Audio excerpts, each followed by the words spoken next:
Tady je deponovaný oddělení doktora Strossmayera. To je ten doktor, co hlásá, že hygiena je pověra. A je to tady znát. Původně Strossmayer býval nahoře v prvním patře, tam co je teď Darwin. Sousedil s Faustem. Výborně si rozuměli a v celku spolupracovali. A tadyhle třeba fotka. Ta boule se tam zvedá, ten nekrák. Pravděpodobně se tady nelíbí Aleši Berkovi sebevrahovi, který se sám zde zprovodil vlastní rukou, vlastním mečem.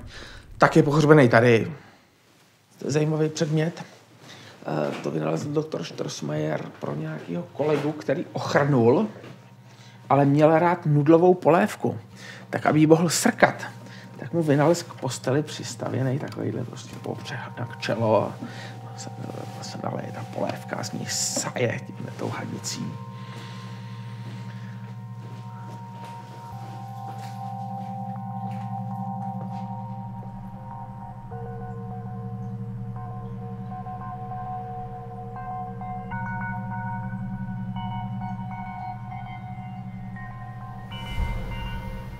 Jo, první písemná zmínka, to je 1415.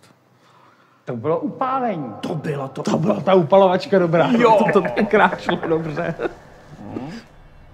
Památkáři nemůžou se dohodnout, jak to nazývat, jestli tvrz, hrádek nebo něco.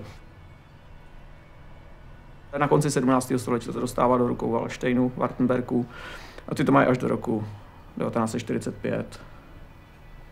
Československá armáda. 20 let, potom dalších 20 let Rudá armáda, sovětská. No. Pak nikdo a pak to vyvlastnilo jezero. Pak vyvlastněno jedinečným svatopěstitelským družstvem, to tu mělo svůj 4. multiplex od roku 2002. Univerzální psychiatrický chrám zřízen ve spolupráci s jednotkama SS, Pružení Šmelcu, který tady má svůj depozitní překladiště a hlavně s generálním štábem ducha, který to tak nějak zaštiťuje. A obchodně výzvědnou společností pro Ecclesia Catholica PEC. Šmelc to je převážně materiál hmotné podstaty, odhozený, vyhozený do popelnic, kontejnerů, smetišť a tam je jednotky SS. Získávají, zachraňují a využívá se tady v psychu k dalšímu fungování, kolikrát úplně jinému, než byl jeho původní účel, získává kolikrát význam zcela jiný, ale funguje dál. Jedinečné svatopěstitelské družstvo vzniklo k ochraně a podpoře mladého svatého před světem a světa před ním.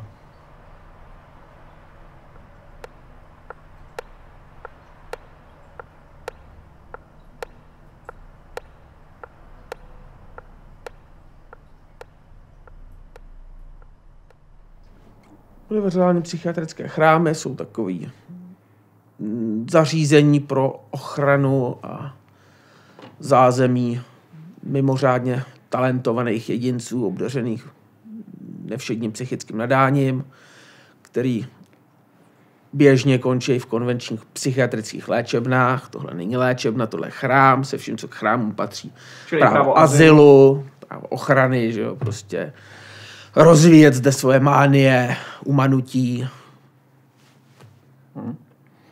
Vytvoří se tady každému Mašíblovi prostředí, je mu milý, podnětný, který to jeho nadání více rozvíjí, utvrzuje ho v něm, naopak, místo aby se ho zbavovalo. Že jo.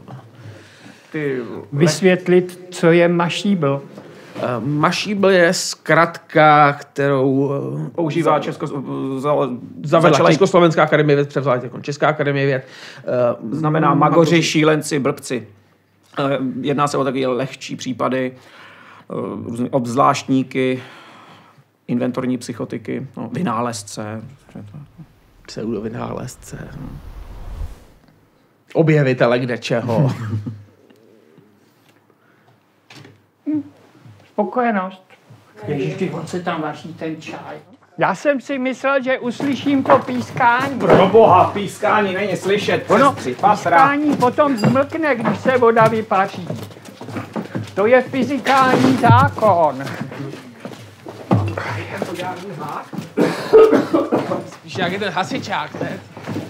To se tam ještě mělo říct, že na té akademii věd mají šanon. Na ty mašíbly, jo? No právě, můj Mírek, to přesně by to mělo být tady, když tady seš. No. Vem sebou vodu, bude potřeba. Ten druhý kypl vody a...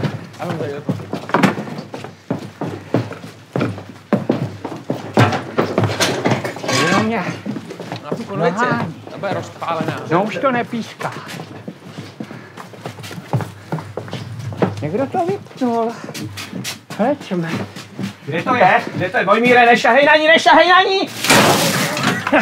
Bude to rozpálený! Zvířat, jo. Co? Ty jsi mě smočil. No. A to jsou ještě lidi, kteří jsou schopní mě pochopit. Jo.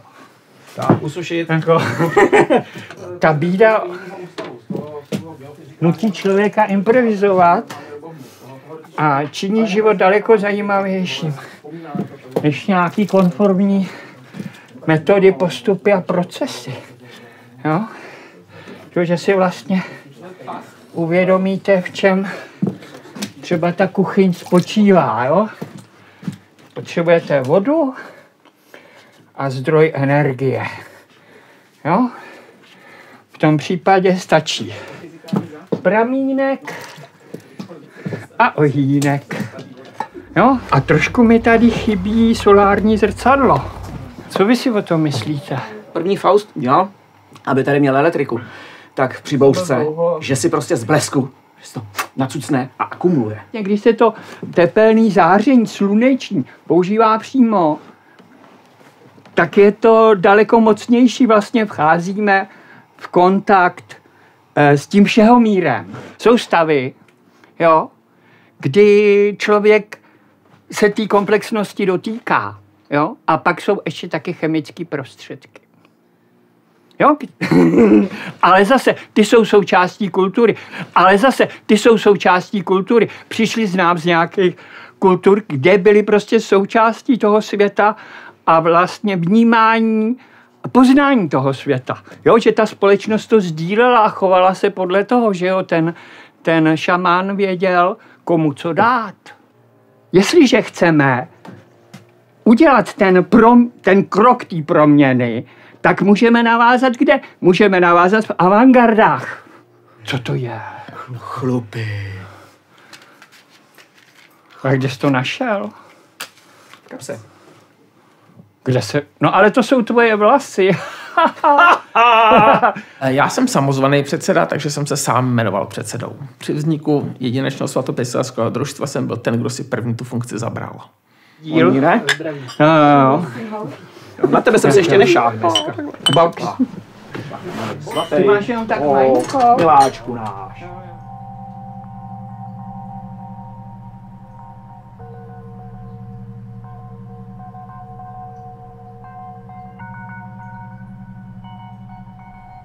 Pan Miláček je největší umělec a největší láska, mladý svatý. Příčina a důvod jedinečného svatopěstitelského družstva. To vnímání toho smyslu v té komplexnosti, jo, že člověk si nepamatuje jméno, nebo nevzpomene si na jméno Darwin, ale ví, že je to ten. On mu kdo nemůže přijít na jméno, právě. Ten hajzl, pomodleme se za něj, že jo, nebo tak dneska se budeme modlit za toho hajzla Darwina, že jo, aby přestal. A už nechá ty šneky na pokoji. Prasák jeden.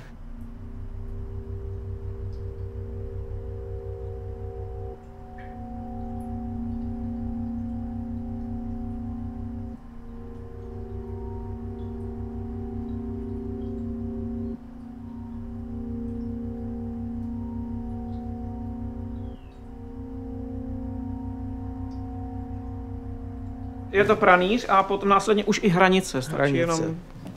Zasedne komise, že jo, tam u psacího stroje bude zapisovatel, zapíše celou výpověď, jestli má ještě co k tomu dodat, vytáhne ze stroje, přiloží a když neodvolá, tak se upálí. No. Občas u těch procesů je přítomný samotný Satan. Jako korunní svědek, že? Když je čarodejnicí proces, no tak kdo jiný by měl svědčit? Nebo on se zjeve tamhle na té projekční ploše. Příhodně barevný. Tam se objeví jeho tvář a tam bohužel. Jo. Čili k těm jevům dochází vlastně v tom procesu spontánně. No. No. Máme mouchu tady. No. Máme mouchu. Taková, kterou se... Ono totiž, když klesne, jak postupně klesá na podzim teplota, tak mouchy, které běžně lítají prostě v místnosti, tak oni jsou pomalejší, tuhnou. Bývají často na stropě, tady nemůžou. Tam vytvoří celý takový města, takový hnízdečka. Oni se zhlukujou, jak tučňáci v Antarktidě, prostě hřejou se navzájem, udělají takový místa. Stuhnou. A stuhnou i pavouci. Ale kdo chce dopřát pavouka mít prostě pořádně vypasenýho, tak v zimě brčkem, dechem svým zahřívá pavouka, foukat na něj zahřát. Pavouk vyleze, čuchá, cítí ty mouchy, vidí jich tolik pohromadě, jde k tomu hnízdu a jednu po druhý napichuje. Preparu, že dává si je to kvasí a potom je vycucává prostě.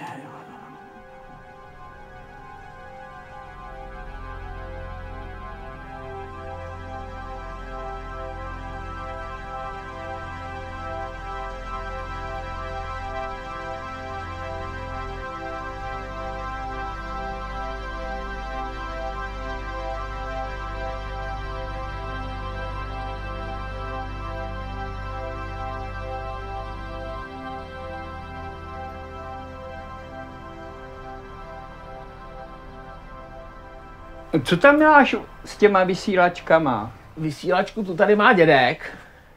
S tou volá do Reichu. Každý večer furt se z ní vrtá, pořád potřebuje nový součástky a to je problém schánět, aby to byly autentické součástky vyrobené do 1947. Nějaký ruský ty vyhodil rovnou, že to je šmejt, francouzský aspoň, nebo to německý. Pořád se s ní vrtá, protože si myslí, že je rozbitá, jelikož mu z Reichu neodpovídá ani na nouzový frekvenci.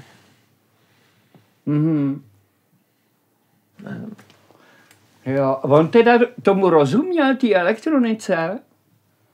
Podle toho, jak je zapojená, tak bych řekl, že ani ne. Aha, ne. Ale je odhodlaný.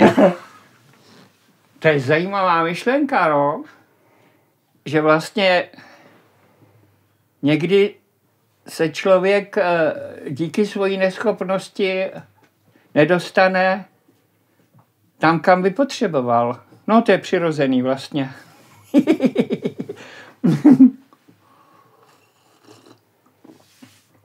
Některé oddělení už se zdědili, že třeba dědek, prostě takový věcné břemeno v podstatě. Dědek Rudolf Archman, to je maší, byl ten zaseknutý v roce 1947, aniž by akceptoval výsledky války. A toho se nepodařilo odsunout. Je potřeba, aby mohl umřít v klidu ten dědek. No už taky je vidět, že má svůj věk a... Tomu nerozumím. Čemu nerozumíš? No ne, tak on přeci umřel fyzicky. Ne, neumřel. Je zalezlej pod podlahou v tom svém krytu. Aha. Teď on tady furt je, ten tady no to je teda zajímavý. Kolik let už sem jezdím a o tomhle tom jsem ještě neslyšel. To ještě nepotkal nikdy? Ne. No tak to buď rád. Ono se hledá sérum proti covidu. No tak to je tamhle. Vy už ho máte? Vysvětlete, co to je tupilák. Já to nevím. Tupilák je takový monstrum. Inuiti, když mají nepřátele, šaman prostě eskimácký, tak vyrobí monstrum z různých, co nejvíc komponent různých zvířat se strojí bytost. Čím víc, tím houšť. No, odešlejí do oceánu, v oceánu bývá v moři tak rok, potom se vrátí k němu k zaúkolování, koho má jít prostě potrestat. No, většinou, když ten příjemce je větší šaman než ten odesílatel, tak je to dvojsečná zbraň, no, že se mu vrací zase zpátky. To mám něco vzít? Ne, to je dobrý. Já se o to tak ošálím. Už jsi ošálen? Na náměstí nepůjdeme, můj míre. Vždyť je nás tolik. Víš, kolik je ten paneláků? Víš, jak dopad svátek šmelců? Hele, než se vzpamatujou, už jsme zpátky. Ty jsi tady nebyl na ten svátek šmelců, kdy vyrazili bránu. Jsou živly přátelské a jsou živly nepřátelské.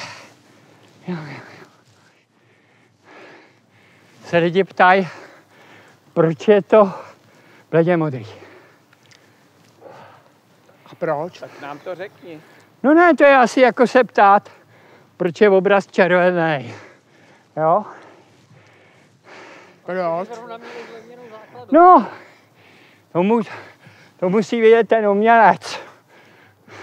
No, tak bys to měl vědět, proč jsou modrý, ne? Já to vím, protože to povznáší ducha. Jo?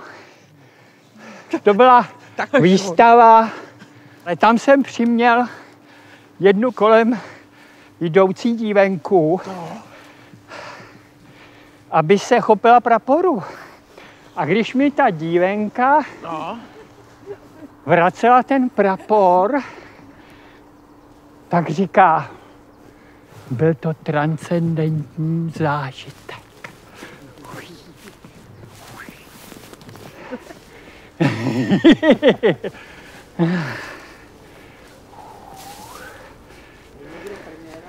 No.